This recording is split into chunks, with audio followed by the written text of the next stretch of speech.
आज नारद जी कहते हैं कि माता जी समाप्त हुई जो ही तो एक आंख से दुख के आंसू निकले। और याद रखना प्यारे, कहने का भाव केवल इतना, अपने माँ बाप की सेवा करो। मरने के बाद कई कई लोग शमशान में घी भरते हैं मुंह में और साल उड़ाते हैं। जीते जी उनके सेवा कर लो, नहीं तो जिस दिन वो मर गए फिर आप फोटो लेकर के घूमोगे, वो चेहरा दुनिया में तुम्हें मिलने वाला नहीं है। बहुत बड़े भाग्यशाली हैं वो जिनके माँ बाप होते हैं या परिवार में कोई बड़ा होता है, क्योंकि उसकी छत्र छाया है अपने ऊपर, इसलिए अपने आप को सौभाग्यशाली समझो। याद रखना, जब तक माँ बाप होते हैं तो बच्चों के लिए दिक्कत नहीं होती, इसलिए उनकी सेवा करो। ये कहने लगे मेरी माँ समाप्त हो गई, अब अगर गलती करेंगे तो लोग हमें ही डांटेंगे। अभी तक माँ थी, लोग कहते थे कि इनकी माँ से बोलेंगे, लेकिन अब कोई नहीं बोलेगा, हमें ही डांट पड़ेगी। सो एक आंख से ठंडे आंसू, एक से गर्म। प्रसन्नता किस चीज की है? माँ नहीं है, अब भजन करेंगे। गए भजन किया। नारद जी कहने लगे मैंने जाकर के और भजन किया, और आज हम संत नहीं संता बन गए। संता थोड़े से सत्संग में उन चतुर्मास करने जो संत आए थे उनका सत्संग किया तो हम संता बन गए। इसलिए नारद जी कहने लगे भागवत में सत्संगति की कथा है, इसका विस्तार लिखो। तो याद रखना, पहले 4 श्लोकों में थी भागवत, 4 श्लोकों में। ब्रह्मा जी ने वही 4 श्लोक दिए थे नारद जी को, नारद जी ने वही 4 श्लोक दिए व्यास जी को। इनने व्याकरण की सहायता से 4 श्लोकों के 18,000 श्लोक बनाए, 12 स्कंद बनाए और साधारण गिनती के अनुसार 334-35 अध्याय बनाए। श्रीमद् भागवत महापुराण में 334-35 अध्याय हैं, 12 स्कंद हैं और 18,000 श्लोक हैं। एक ऐसा विशाल ग्रंथ बना दिया, नाम पड़ गया श्रीमद् भागवत। बोलिए भागवत महापुराण की जय हो। अब व्यास जी कहने लगे भागवत बन तो गई हैं, लेकिन कथा कहेगा कौन? किसी ने सलाह दी, बोले आपके जो बेटा जिनका जन्म हुआ जंगल में भजन कर रहे हैं उनसे करवा दे। व्यास जी कहने लगे उनसे नहीं करवाएंगे। बोले काहे? बोले देखो, अगर उनमें वो गुण है तो करवाएंगे, नहीं तो नहीं करवाएंगे। नहीं, अगर हमने अपने बेटा से भागवत करवाई तो दुनिया के आदमी के हैं कि देखो तो खुद ने भागवत लिखी वो लड़का से करवा दें, का गजब की बात। इसलिए भागवत वक्ता के जो गुण हैं, अगर वैसे गुण होंगे तो अपन कथा करवाएंगे। आप देखना, शौनकादिक ऋषियों ने एक प्रश्न पूछा था कि भागवत कथा कहने वाले के नियम कौन से होने चाहिए। यहाँ पर उसका ये उत्तर मिलता है। भागवत कथा कहने वाले के कुछ नियम बताए गए। भागवत कथा जो कहता है या कथावाचक है या पुरोहित कर्म आदि भी करता है, उनके लिए आप देखना गुरु बनना तो सरल है। आज के जमाने में बहुत बड़ी विडंबना है, गुरु बनना सरल है लेकिन बने रहना भी कठिन है। कई लोग कहते हैं कि चेला सम्मान नहीं करते, चेला यहाँ से चेला यहाँ से, चेला बेकार। महाराज जो जैसा गुरु होगा वैसे ही उसके लिए चेला मिलेंगे। अगर हम कहें कि तुम्हारे बेकार हो, कंजूस हो, ऐसे हो ऐसे, तो हम पहले कहाँ नहीं। कैसे कि जो जैसा होता है वैसे ही उसके लिए प्राप्त हो जाता है। दुनिया में जैसी जिसकी दृष्टि है वैसे ही भगवान की सृष्टि है। जैसे ही आप देखो जो भक्त होगा, तुम बीच बारात में लुआ ले जाइए, बारात में ब्याह में भक्त हुई के वो शंकर जी ढूंढ ले के नहीं, सुबह वो रामायण पढ़वे लग जाएगा। जो 2 बूंद बारो हुई के फूकू बारो हुई, वो पता का करा 5 मिनट को बस रोक दे। आओ दूल्हा के लाजे जनवा सो नहीं मिल पावे, जोन को ब्याह हो रहा हो, जोन दूल्हा बनो वो को जनवा सो नहीं मिल पाऊ। ये 2 बूंद बारों को खिड़की की दुकान मिल जात। हाँ, जे वो तो दुकान ढूंढ ले, दूल्हा जनवा सो नहीं ढूंढ पाऊ। ब्याह को वादी बगैर बारात दुकान ढूंढ ले, बे उल्टी सी भरन लगे आदि बस है। मतलब जिसकी जिसमें लगन है वो वहां पर पहुंच जाता।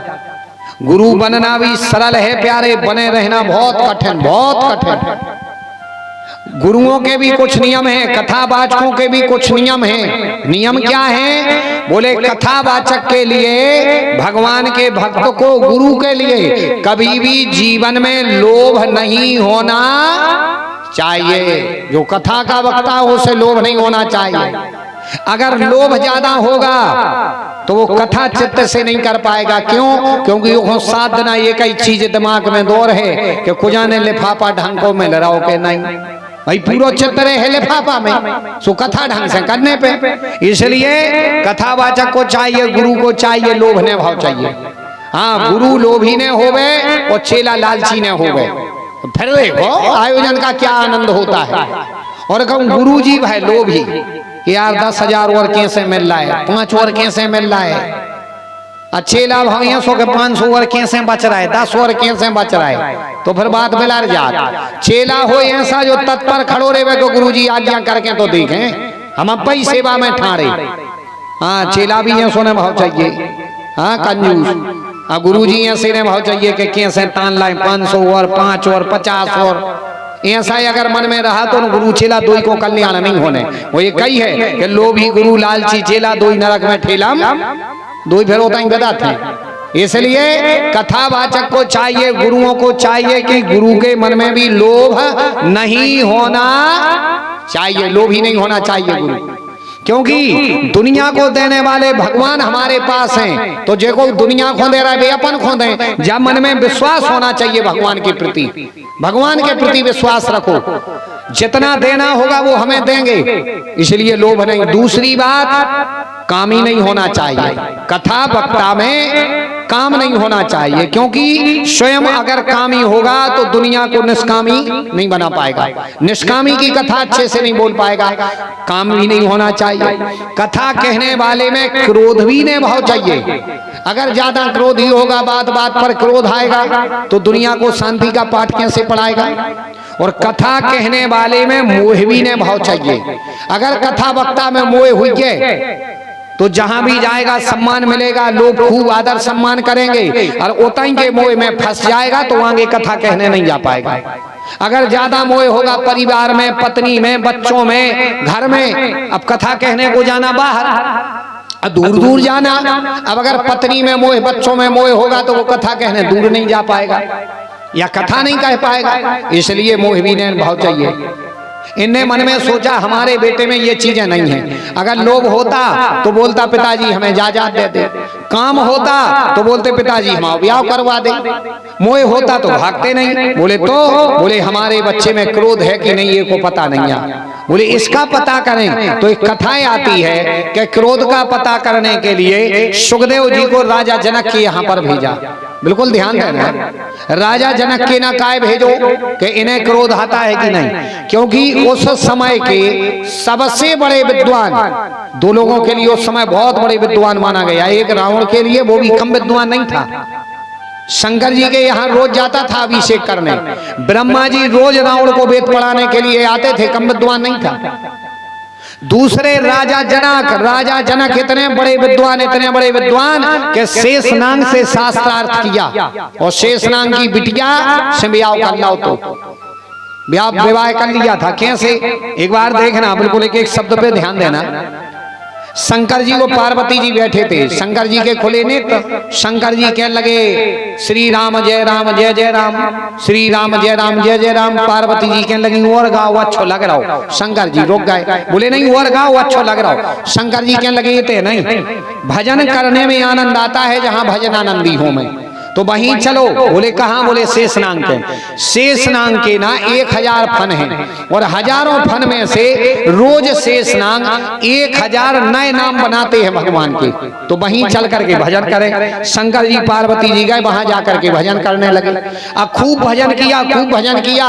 अच्छा ज्यादा करो भजन, तो ज्यादा हो गए शंकर जी प्रसन्न। तो अति प्रसन्नता में शंकर जी के गिरे अश्रु। आदमी के आंसू गिरत 2 स्थिति में गिरत के नहीं, एक ज्यादा खुशी में और एक ज्यादा दुख में, 2 ही प्रकार से आंसू गिरत के नहीं गिरत। आदमी ज्यादा खुश हो जाए तो आंसू गिरत, और ज्यादा दुखी हो जाए तो आंसू गिर जाते नहीं गिर जाते। अच्छा एक बात और, कबों आंसू गिराव भी चाहिए भगवान के नाम।